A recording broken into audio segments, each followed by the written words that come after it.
DJ Kanchan Raj हमारा pneumoniae के नीम चौक चौसीमा वैशाली।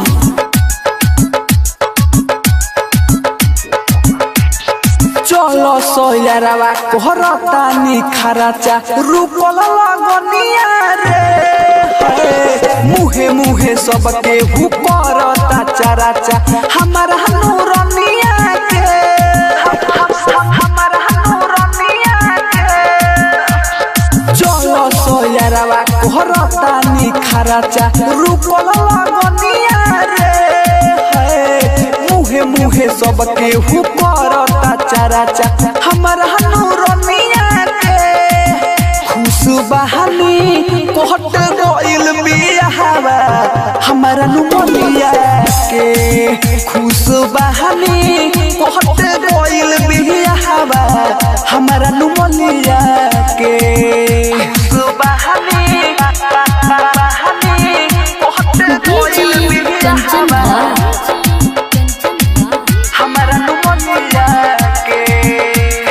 नीम चौक चौसीमा वैशाली।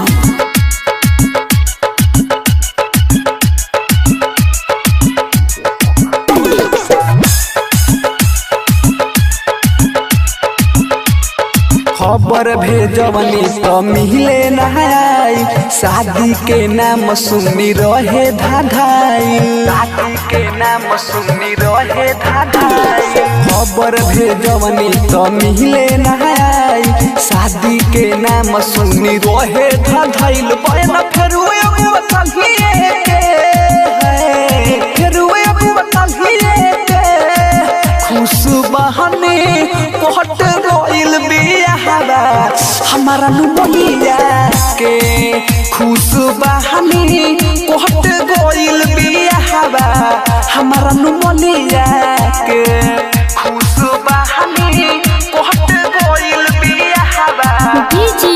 कंचन राज हमारा नुमनिया के नीम चौक चौसीमा वैशाली। मिक्स भाग पल्लवी रिकॉर्डिंग स्टूडियो मठिया मोड़।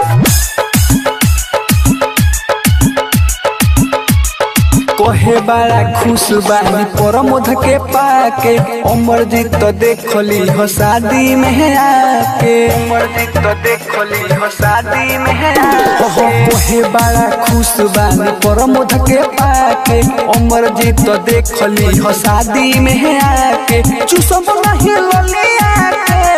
ओकरा चुसब नहीं ललिया के खुशबहानी कोहट गइल बियाहवा हमारा नुमनिया के खुशबहानी कोहट गइल बियाहवा